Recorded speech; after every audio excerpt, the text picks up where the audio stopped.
Como você vê a guerra neste momento? Quais são as vitórias do lado dos Estados Unidos e do lado do Irã, e o que você acha que vai acontecer assim? Bem, não vou comentar sobre quem está bombardeando quem. Em termos estratégicos, a maior parte disso mostra que os Estados Unidos estão encurralados no momento. Obviamente, a administração não sabe o que fazer. Eles querem sair, mas não conseguem encontrar uma saída. Os iranianos querem vingança, por isso continuam a atacar. Mas, no fim, cedo ou tarde, um ou ambos os lados terão de negociar. Mas há dois problemas para todos os envolvidos. Um, aos árabes do Golfo, que aparentemente estão incitando os Estados Unidos, o que, se for verdade, é suicida para eles, porque serão destruídos no processo. Então não sei quanto disso é fato e quanto é manipulação da mídia. Mas o fator principal que mantém esse conflito e que vai manter Diallo é Israel. Simplesmente. Sempre que os Estados Unidos tentam, os Estados Unidos se meteram numa guerra que achavam que terminaria em 4 dias. Já são 36 dias e contando, e não há fim à vista. Por mais dor e sofrimento que os Estados Unidos causem ao povo iraniano, este vai suportar e as Forças Armadas ainda estão funcionais, como vimos ontem. Os supostos sistemas antiaéreos destruídos ainda funcionam muito bem. O problema para os Estados Unidos é que não pode vencer. Você sabe, quanto mais esse conflito durar, mais difícil fica qualquer tentativa de sair dele. E existe o efeito Netanyahu. Netanyahu precisa absolutamente deste conflito por várias razões. Uma delas é que ele não quer tanto a destruição do Irã, quanto a destruição da economia no Golfo Pérsico. Porque agora Netanyahu propõe Israel como conduto para que petróleo e gás sejam transportados pelos portos israelenses, saindo do Golfo Pérsico. Sabe, construir um novo oleoduto através de Israel. Isso seria ótimo. E ponham-se de joelhos diante de mim. É basicamente o que ele está dizendo aos árabes do Golfo agora. O que, a propósito, para os Emirados Árabes Unidos, significaria a morte econômica total, porque seriam totalmente desnecessários e irrelevantes. Eles não produzem muito petróleo e gás, e sua posição como centro financeiro, turístico e comercial simplesmente evaporaria. Não haveria razão para que existissem, e eles deixariam de existir. Como Veneza deixou de existir no seu tempo, e Beirute deixou de existir como centro de atividade econômica. Riqueza construída só no comércio, não na indústria. E é isso que Israel está tentando fazer.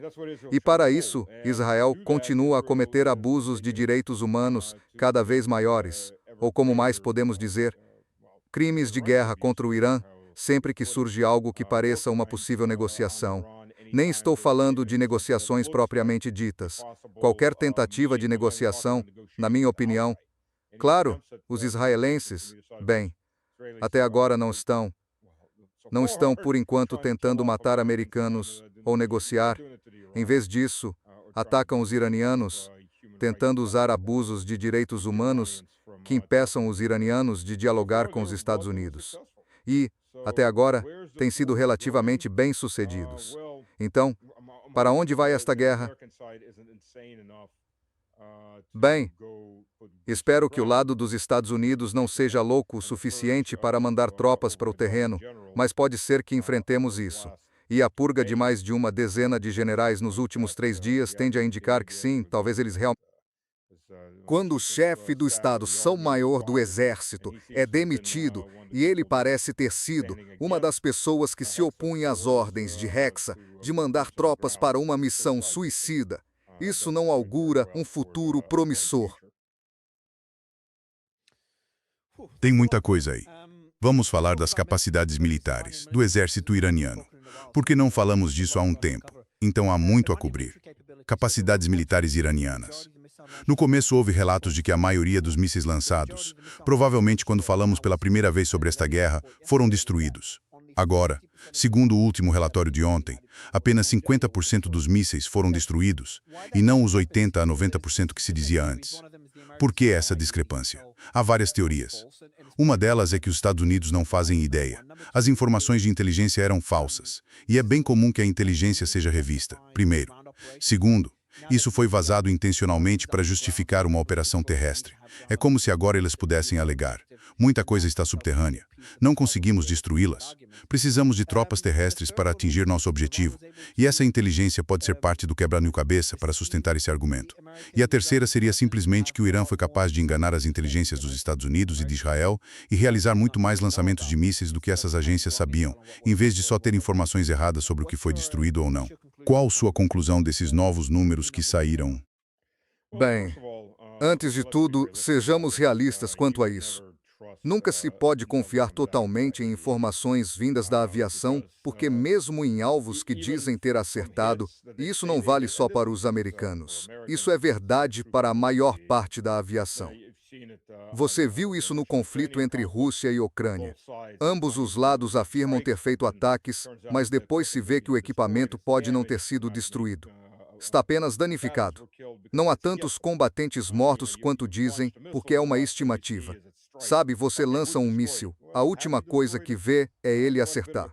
Ok, destruímos. Mas será que destruiu? Muito do que é dito como destruído está só danificado, foi recolhido, reparado e colocado de volta em operação. Há também a camuflagem, a maskirovka em russo, a dissimulação, e vimos isso em o Irã expondo o equipamento antigo que já tinha sido dado como perdido. Não é mais utilizável, mas é feito para parecer em bom estado. Podem até colocar pessoas ao redor para que sejam atingidas. E o Ocidente divulga: destruímos o lançador, mas o lançador já não estava mais ativo. Quase, quer dizer, chegou a um nível ridículo nos primeiros dias, e isso me surpreendeu porque a European Union não achava que se podia. Na prática, fizeram isso e saíram impunes. Desenharam imagens em tamanho real, muito convincentes vistas do ar, de equipamento, e os Estados Unidos e Israel bombardearam tudo aquilo. E há uma foto em que supostamente um helicóptero no solo foi atingido por um míssil, e a única coisa que queima é o buraco do impacto, enquanto o contorno do helicóptero ainda permanece. Obviamente não havia helicóptero ali, era só concreto pintado. Com helicópteros, aviões e lançadores, e há muitas outras coisas que se pode fazer. Então é preciso descontar que pelo menos parte do que foi atingido não era real, eram falsos, maquetes ou equipamento velho e dado como perdido. Aí entra outro ponto. Nem tudo que é atingido está destruído. Por razões óbvias. Isso vemos em combate desde a Segunda Guerra Mundial. Em média, por exemplo, tanques soviéticos de combate, muitos tanques de combate passaram por 4 ou 5 reformas e voltaram à linha de frente. Sim, a tripulação pode ter sido morta, mas o tanque continuava em condições. Eles limparam, consertaram e o recolocaram no campo de batalha. E o mesmo aconteceu com os alemães e outros. Portanto, só porque você acertou, mesmo que tenha queimado um pouco, não significa que esteja fora de operação, não quer dizer que não possa ser consertado. Depois há o fato simples de que os Estados Unidos não faziam ideia de quantos lançadores o Irã possui. O Irã tem lançadores, tem pelo menos 6, se não mais, enormes cidades subterrâneas de mísseis, como eles chamam. Algumas delas estão, na verdade, conectadas por quilômetros de tubos. Túneis, que levam de uma a outra. Nesse caso, eles têm vários esconderijos secretos de onde podem tirar um lançador para disparar e depois recolocá-lo. No fim das contas, você enfrenta um oponente muito mais capaz do que se previu inicialmente. E acho que muita gente que defendia com força começar esta guerra, do lado ocidental, neste caso, lado ocidental, significando seja os israelenses ou os neoconservadores, minimizou a possibilidade e a capacidade de equipamento do Irã para resolver esta guerra. Não, eles não conseguem. Igual ao que vimos antes. Vamos eliminar algumas pessoas e todo o governo vai cair, e tudo vai ficar ótimo e perfeito. E se pensavam que eles não tinham nada, na verdade têm muito. E estamos vendo isso agora. No fim das contas, tudo se combina. Outra coisa que os iranianos têm feito é poupar os equipamentos. O que vimos com os aviões abatidos dos Estados Unidos foram duas coisas. Primeiro, na verdade, vimos 3 coisas até agora. Primeiro, obviamente, a defesa antiaérea deles. A capacidade aérea existe. Ela não foi destruída. Assim como a capacidade de lançar mísseis existe, pois diariamente mísseis atingem Israel. Diariamente mísseis caem sobre bases dos Estados Unidos. Então, obviamente, eles ainda têm mísseis. Agora, sem os sistemas antiaéreos para deter os mísseis iranianos, eles não precisam disparar em grande quantidade. Disparam com precisão cirúrgica para destruir os prédios ou equipamentos no solo que querem atingir, e quase nada pode ser feito para impedir que esses mísseis balísticos entrem. Não há interceptadores, restam pouquíssimos para enfrentá-los. Segundo, sobre os sistemas antiaéreos que vemos no Irã, A ainda estão lá. B, o Irã lançou um novo sistema de armas, para o qual os Estados Unidos estão completamente despreparados. É uma munição que patrulha a área. A Rússia tem, bem, é uma munição antiaérea que patrulha. A Rússia usou munições Loitering desde o primeiro dia. Você lança um míssil e ele fica voando em círculos esperando um alvo. E você seleciona o alvo enquanto ele está voando, seja pelo operador da munição, seja por drones próximos que procuram alvos. Então eles direcionam o míssil até ele e você tem uma resposta em minutos ou menos a partir do momento em que um objeto aparece no seu sistema de mira.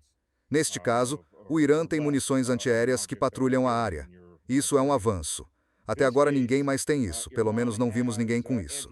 E, nesse caso, os sistemas não são automatizados. Eles usam vários sensores que não têm problema em detectar os F-35, porque observam imagens ópticas e infravermelho. E esses sistemas já estão no ar. Portanto, não são de alta altitude. Estão em altitude média-baixa. E quando o alvo aparece, o avião não recebe notificação de um lançamento. Tem tempo de reação mínimo. Muitas vezes, o que vimos com os F-35 é que eles não tiveram absolutamente nenhum tempo de reação. O míssil os atingia antes que soubessem o que os atingia. Normalmente você é iluminado pelo radar. Aí vem a notificação. O sistema detecta que você está sendo iluminado. E o sistema identifica que houve um lançamento registrado. Essa munição já está no ar e assim que detecta o alvo, vai direto para ele. Então é muito difícil de detectar e é muito eficiente e eficaz, como vimos. E além disso, o que vimos é que todos esses ataques a aeronaves dos Estados Unidos foram, se estão no espaço aéreo iraniano, não penetram profundamente nele. Portanto, as alegações dos Estados Unidos e de Israel de que voam onde querem, o que sempre foi falso, continuam falsas. Eles ainda têm medo de entrar mais fundo. E têm medo de penetrar porque sabem que os sistemas ainda estão ativos e operando. Não importa o que a mídia diga, nem o que Donald Trump diga, eles sabem que ainda há coberturas antiaéreas em operação. Os iranianos simplesmente preservaram isso. Por exemplo, os S-400 e os sistemas S-300 não foram usados, pelo que se sabe. Os S-400 definitivamente não foram usados. Eles estão lá. Você acha que eles têm S-400? Claro que têm. Isso não é informação secreta. Eles receberam pelo menos uma bateria completa por volta de novembro. Certo, mas eles ainda teriam isso agora? Achei que isso seria um dos primeiros alvos no começo da guerra. Bom, você pode atacar Yulo se souber onde ele está. Se for mantido no subsolo e guardado esperando por alvos de alto valor, um alvo ideal para um S-Datura seriam os B-52. Seria uma grande vitória na mídia. Se aparecerem vídeos de um grande B-52 explodindo no ar e caindo em pedaços, seria uma grande vitória na mídia. Então você conserva esse equipamento e espera os americanos começarem a trazer B-52 ou bombardeiros B-52. E aí pode mirar Sulos e destruí-los, e o S-400 consegue detectar aeronaves furtivas. Os radares do S-400 não têm problema em identificar e abater aeronaves furtivas. A furtividade é muito superestimada. É ótima contra nações de escalão inferior, quer dizer, não contra adversários mais capazes. O Irã seria considerado pelo menos de segundo escalão. Você está lutando contra nações de terceiro ou quarto escalão que não conseguem tocar você de volta. Elas não têm sistemas sofisticados. Sim, a furtividade funciona com sistemas antiaéreos mais primitivos ou, melhor ainda, inexistentes. Mas quando você enfrenta sistemas mais modernos, os russos, os chineses, eles detectam a furtividade sem maiores problemas. Então contar só com a furtividade não vai salvar um avião. Então você está dizendo que o Cimenta Aquarium European Union não sabia que ele poderia realmente mirar um BU-2? O BU-52 European Union tendo, mas o BU-2 seria bem difícil. Não para o SY-400. E esse é o SY-400. O SY-400. Esse sistema, Foi projetado não só para engajar alvos a um alcance muito maior, mas também para derrubar satélites. E com o S-150 50, você tem um sistema que também pode derrubar mísseis hipersônicos de baixa categoria que os Estados Unidos ainda não desenvolveram totalmente. Estamos falando, sabe, de até Mach 7 ou Mach 8. Veículos hipersônicos podem ser abatidos pelo S-150 50. Foi projetado para isso. Então, os sistemas são muito avançados. E o ponto-chave não são apenas os próprios sistemas. O bloco operacional e de comando do SY-400 integra outros sistemas. Assim, pode integrar os SY-300 e os SY-400. Pode integrar os sistemas dinanianos em um único bloco de comando e controle. Assim, você começa a ter camadas de defesa operacional. E também pode se integrar com unidades aéreas em voo. O bloco de integração o torna um sistema bastante poderoso. O comando e controle da bateria pode comandar um setor. Por que não tivemos mais aviões abatidos? O que me surpreende, e ainda não falamos, é que houve um FA-15 e, ouvi dizer, 2 Apollo-10 atingidos, um derrubado, um danificado e também um helicóptero durante o resgate. Não entendo como eles puderam abater um FA-15 e um AFA-10. O AFA-10 estava bem mais distante, lá no estreito, ficava muito longe do local onde o FA-15 foi abatido. Independente da busca e resgate e pela minha conversa hoje, como é que não conseguiram abater nenhuma aeronave durante toda a guerra? Isso supondo que os incidentes no Kuwait foram fogo amigo, o que a European Union acredito que foram. Não sei qual é a sua posição sobre isso. Mas, deixando isso de lado, por que não conseguiram abater outras aeronaves e como puderam abater 2 no mesmo dia? O que mudou? Tenho dificuldade em acreditar em todos esses relatos de aeronaves. Quando um esquadrão inteiro de F-15 foi derrubado, 3 F-15 abatidos sobre o Kuwait em poucos minutos. Tenho muita dificuldade em acreditar que os kuwaitianos fizeram isso. Muitas coisas são atribuídas a fogo amigo ou problemas mecânicos. Como o Irã poderia abater o Lielos no espaço aéreo kuwaitiano? Um sistema S-300 tem alcance de aquisição e de engajamento de 350 quilômetros. Todo o Kuwait está bem dentro do alcance de um sistema S-300. O S-400 tem alcance ainda maior. O S-400 tem alcance de engajamento de 380 quilômetros. O S-300 tem 350 quilômetros. Se avançar 350 quilômetros, você já está bem dentro do Irã. Os países daquela região ficam relativamente próximos. Então, sim, eles poderiam muito facilmente ter feito isso. Além disso, com essas munições persistentes, elas não precisam ficar apenas sobre o Irã. Você tem essas munições persistentes, elas poderiam estar voando sobre o Iraque, elas poderiam estar voando sobre o Kuwait. Além disso, isto é um conflito regional. O Iraque está em guerra com o Ocidente, assim como o Irã. Veja, o avião-tanque não caiu por problemas mecânicos. O avião-tanque sobre o Iraque não caiu, porque 2 deles colidiram entre si, o que é a ideia mais ridícula que já ouvi, mas aparentemente é isso que a mídia está divulgando agora. Por algum motivo, um avião-tanque caiu em pedaços e o segundo aterrissou com estilhaços nos estabilizadores de cauda. Claro, podem dizer que foram atingidos, que colidiram, mas não é isso. Eles não estão sobre um aeroporto movimentado, pousando e decolando. Estão num ambiente de combate, as aeronaves ficam bastante separadas, a chance de colisão é praticamente zero. Além disso, mantém distância maior porque há aviões se aproximando para reabastecer. European Union soube disso por fontes muito confiáveis. A propósito, enquanto falamos... desculpe, isto não é ao vivo, desculpe. European Union te interrompi por uma notícia de última hora, mas não estamos ao vivo. Vamos publicar isso aqui. Não, sem problema. Soube da queda do avião-tanque cerca de 1 hora antes de sair nas notícias. E a resposta foi que um Igla-2 o derrubou. E o Igla-2 é equivalente a um míssil Stinger aprimorado. Sim, eles têm alcance suficiente para abater um. E foi assim que foram abatidos. Neste caso, foram abatidos por milícias iraquianas ou talvez pelo exército iraquiano, porque o Iraque agora é território hostil para as forças dos Estados Unidos e de Israel. Na verdade, uma das coisas que pode acontecer muito rapidamente, eventualmente, e talvez em breve, o Iraque pode invadir o Kuwait, porque o Kuwait está servindo de base para operações contra ambos. Então não se surpreenda. Não esqueça que o Kuwait foi a 19ª província do Iraque até os britânicos separarem e criarem esse pequeno país. Todas aquelas linhas, aquelas retas no deserto, são criações britânicas. E foram criadas para manter os conflitos na região, dividir para conquistar, dividir para controlar e governar. Então sim, isso pode fazer parte do motivo. Então a pergunta, como você acha que aquele F-15 foi derrubado?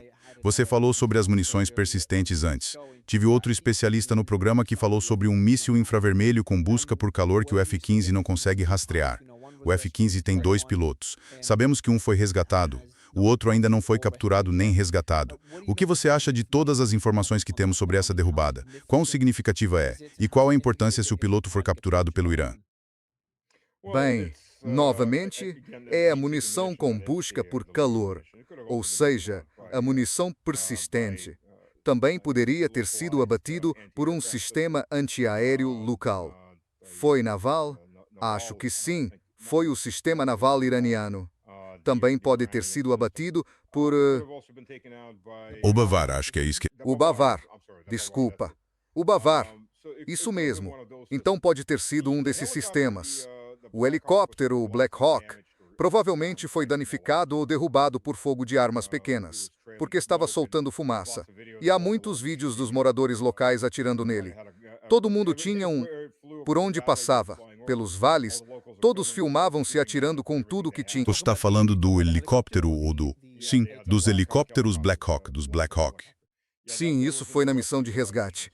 E a forma como ele voava, soltando fumaça, é mais como... Quero dizer, se tivesse sido atingido por um míssil, aquele Black Hawk teria caído como uma pedra.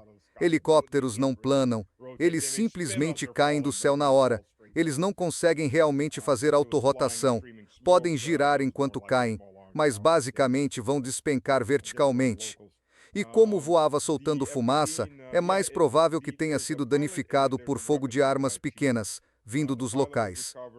No F-15, sim, há um piloto e um chefe de armamentos. O piloto foi recuperado. O chefe de armamentos sobreviveu ou não. Ou foi capturado, ou não foi. Não sabemos. Não há como saber. O que vai acontecer? Vão ter um prisioneiro de guerra. Quero dizer, espero que os Estados Unidos não sigam Israel com a diretiva Hannibal. Isso seria muito ruim. Não acredito que fariam isso. Mas se você não conhece a diretiva Hannibal, os israelenses não negociam pela libertação de prisioneiros de guerra. Eles simplesmente os matam. Se souberem onde estão, farão tudo o que puderem para matá-los. Assim não precisa negociar. E, aliás, a diretiva Hannibal não fazia parte originalmente da estratégia israelense. É algo que Netanyahu introduziu porque facilita muito a vida dele se soldados ou civis forem feitos prisioneiros. Eles simplesmente mandam matar e então, você sabe... Não precisa falar com o... Sim, é uma abordagem muito sanguinária e fria. Pelo menos os Estados Unidos não fazem coisas assim. Pelo European Union, entendo, a diretiva Hannibal não é só matar o soldado capturado, é faça de tudo para resgatar o soldado, mesmo que isso arrisque a vida dele. É, portanto, uma estratégia muito mais agressiva de tentar resgatar o soldado. Ah, não. É muito mais agressiva do que a dos americanos. Eles tendem a bombardear. Quer dizer, não, eles vão matar. Usam francos e atiradores. Usam bombas para realmente matar seus soldados e civis que são prisioneiros de guerra. E vimos isso em 7 de outubro, porque muitos civis foram mortos pelas forças de defesa de Israel. E há pessoas que admitiram isso. Kirtz, acho que é esse o nome. Aquele jornal socialista tinha muitas testemunhas que disseram que atiravam em civis, até o governo israelense basicamente fechar delo. E há vídeos de drones do Hamas que mostraram tanques israelenses atirando diretamente em prédios nos kibbutzim próximos, onde havia prisioneiros de guerra sendo mantidos. Quer dizer, não prisioneiros de guerra neste caso, reféns, porque eram civis e estavam atirando diretamente nesses prédios. E houve sobreviventes que disseram que, sabe, mataram todo mundo, mataram os membros do Hamas e também todos os israelenses que estavam, sabe, feitos reféns. Do lado americano, o processo é bem diferente sempre que acontece algo assim. Certo, é um processo civilizado, porque o que os israelenses estão fazendo não é nada civilizado. Matar os seus é a primeira opção. ou mesmo ser a segunda opção não é uma atitude civilizada. Os americanos, é claro, se não conseguirem resgatar Hilos, vão negociar ou, pelo menos, tentar enviar a Cruz Vermelha para verificar como as pessoas estão sendo tratadas e esperar o fim do conflito para recuperar Hilas, em algum tipo de processo negociado. Então, sim, pelo menos, o problema para qualquer piloto, e digo isto, o problema para qualquer piloto que cai em território inimigo é sobreviver tempo suficiente para ser capturado por soldados inimigos, pelo exército de fato, porque o pior que acontece com a maioria dos pilotos é serem pegos por civis. Civis raramente seguem as convenções de Genebra. Muitas vezes eles matam os pilotos na hora, em vingança por terem sido bombardeados. Acontece com bastante frequência, na verdade. Então, sua melhor aposta, se seus companheiros não conseguem resgatar você, é ser capturado pelas forças militares regulares do outro. Não sei se estão matando, porém existe uma recompensa. Há uma recompensa por qualquer informação que leve à captura do piloto. Acho que $60.000 agora, $90.000. Isso tornaria menos provável que os civis o matassem. E pelo que sei, os pilotos têm um pequeno lenço ou um cartão em várias línguas que diz: "Ei, se você me ajudar a sobreviver, se ajudar as forças americanas a me resgatar." Resgatar, Rimaya. Há uma recompensa financeira que será dada a você. Então isso também pode ajudar. Mas, você sabe, pessoas que acabaram de ver sua cidade bombardeada geralmente não estão em condição de ajudar o sujeito que fazia os bombardeios. Estão em condição de despedaçá-lo. E European Union, acho que o motivo pelo qual o governo iraniano colocou essa recompensa é que eles querem ele vivo, não querem que os locais o matem. E isso acontece constantemente. Quero dizer, os moradores locais tendem a ficar furiosos quando alguém está lançando bombas nas suas famílias. E só porque a regra diz que é preciso capturar e tratar os prisioneiros de guerra humanamente e entregá-los, isso não significa que os civis locais vão fazer isso, especialmente quando estão furiosos por perdas na família. Então, sim, o governo iraniano fez exatamente isso, para que os civis não matem o cara quando o encontrarem. Eles o entregam ao exército. Certo, então, voltemos às capacidades. Então vimos. Você tem acompanhado a quantidade de mísseis que estamos lançando contra Israel, porque o volume de mísseis caiu significativamente. Isso voltou a aumentar nos últimos dias. Mas, mais importante, especialmente no dia da Páscoa, a quantidade de mísseis que passam pelas defesas aéreas aumentou. Agora, você falou antes sobre as munições das defesas aéreas estarem baixas. Quão baixas você acha que elas realmente estão? E isso não porque existem duas teorias contraditórias aqui. A primeira é que os sistemas de defesa aérea estão com poucas munições. Isso significa que Israel quer que esta guerra acabe tanto quanto Donald Trump quer que ela acabe. E o outro argumento é que muita gente diz que Israel não quer que esta guerra termine. Caso contrário, não matariam um negociador. Eles tentaram matar o ex-ministro das Relações Exteriores há alguns dias, que estava intermediando o acordo de paz no Paquistão, entre outras pessoas. Então mataram negociadores ou pessoas que facilitavam as negociações nas últimas semanas. Mas se esse fosse o caso, eles não fariam isso se quisessem que a guerra terminasse. Então Israel quer que a guerra acabe ou quer que ela se prolongue. Eles podem se dar ao luxo de deixá-la se arrastar por mais. Bem, antes de mais nada, lembre-se também de que Israel não é um país monolítico. Israel tem facções, Israel tem grupos diferentes com agendas distintas. Quando falamos de Netanyahu, cuja família desde o começo estava em Miami, Flórida, a mulher e o filho tem 29 anos. Pelo que sei, ele nunca serviu no exército israelense. Ele nunca participou de nenhum conflito. Isso é certo.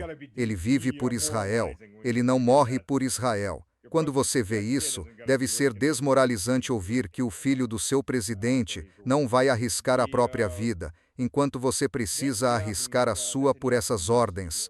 Netanyahu precisa desta guerra.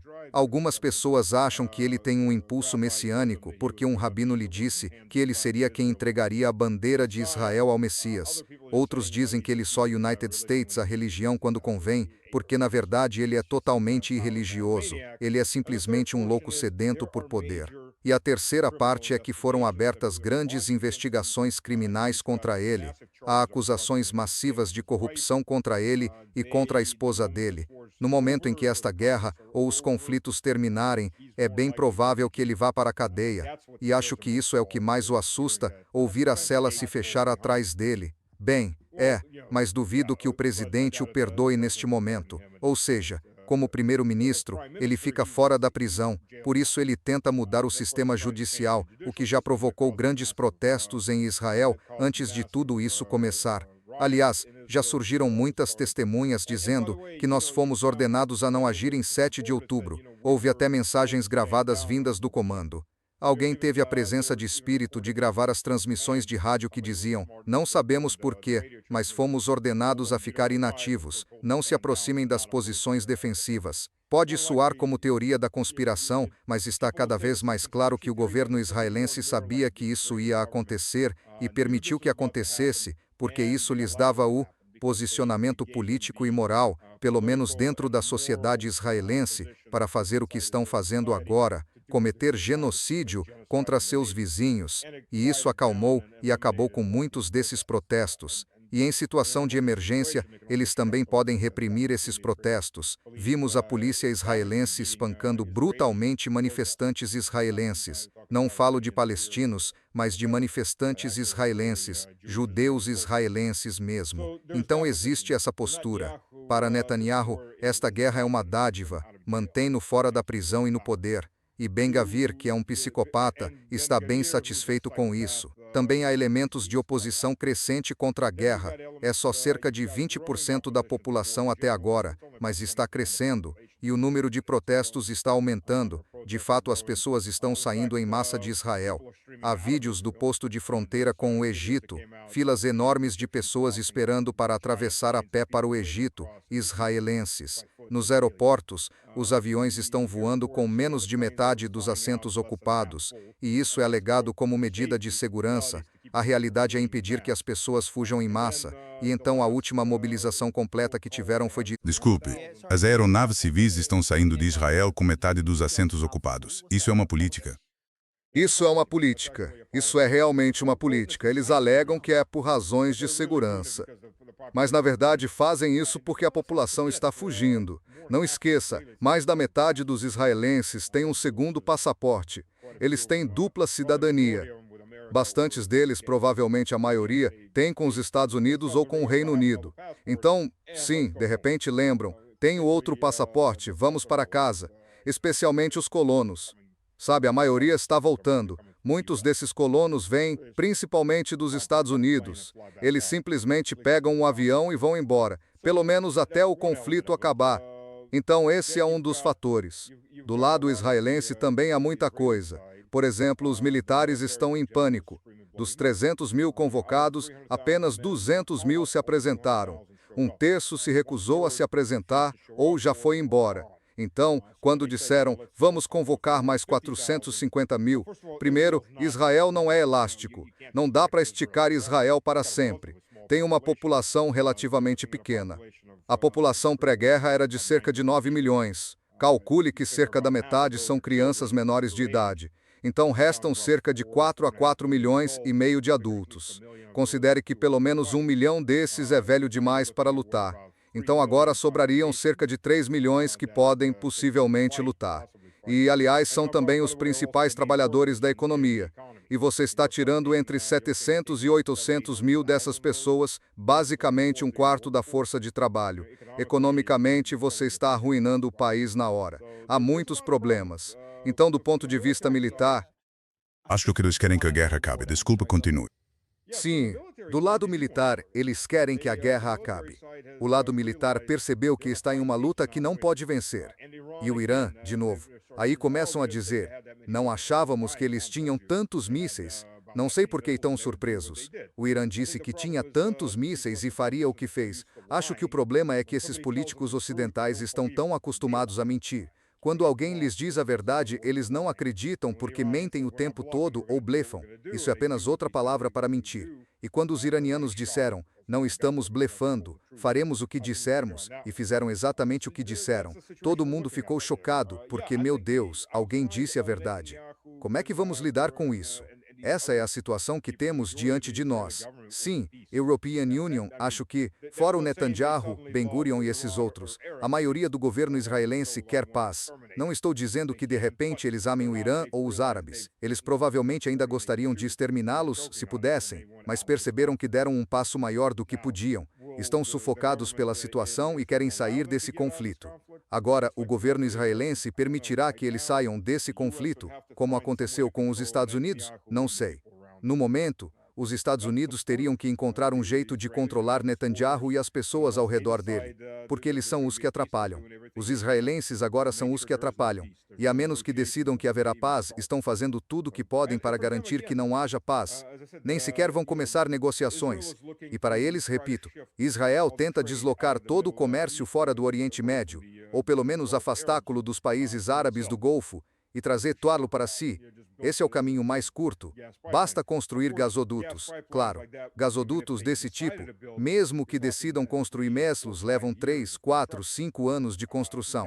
Isso não salvaria o mundo do choque em que já se encontra. Então, esse é o problema, de um jeito ou de outro. Isso mais algo de longo prazo, não exatamente uma estratégia imediata, mas um devaneio de longo prazo, o European Union simplesmente não vejo isso acontecendo, certo? Se não me falha a memória, vimos Netanyahu, há uns 3 anos, subir na frente das Nações Unidas, amaldiçoar, sabe, Irã, Iraque, Síria e Turquia, e prometer, mostrando rotas comerciais, saindo do Golfo Pérsico por terra rumo a Israel. E isso é o sonho de consumo dele no momento. E eles estão fazendo o que podem. Quero dizer, já houve agentes do Mossad presos no segundo dia.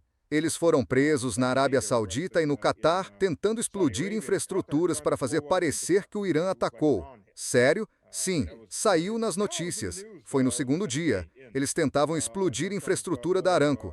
Então isso não é novidade. E depois houve drones misteriosos voando para o Azerbaijão. Tiveram mísseis misteriosos indo para a Turquia. Muitos políticos, inclusive o ministro das Relações Exteriores da Turquia, disseram categoricamente: ok, sabemos que isto é iraniano. Muito provavelmente são mísseis israelenses entrando para tentar nos envolver nessa guerra. Estão tentando envolver todo mundo em uma grande guerra porque eles, ou pelo menos certos setores do governo israelense, acham que podem monopolizar o comércio e sair por cima se todo mundo se matar entre si. Sobre os membros do Mossad, European Union, lembro de ver essas reportagens, porque tanto a Arábia Saudita quanto o Catar disseram que isso não era verdade. Você acha que ainda é verdade, mesmo com eles negando que o Mossad foi pego nesses países realizando um ataque de falsa bandeira? A única razão de European Union perguntar é que acho muito pouco provável que Israel queira sabotar relações que levou tanto tempo para construir. Sabe, eles acabaram de enfraquecer o seu maior inimigo. Estão tentando construir melhores relações com os outros vizinhos, o que os ajudaria a continuar enfraquecendo o Irã. Acho menos provável que tenham feito um ataque de falsa bandeira no Catar.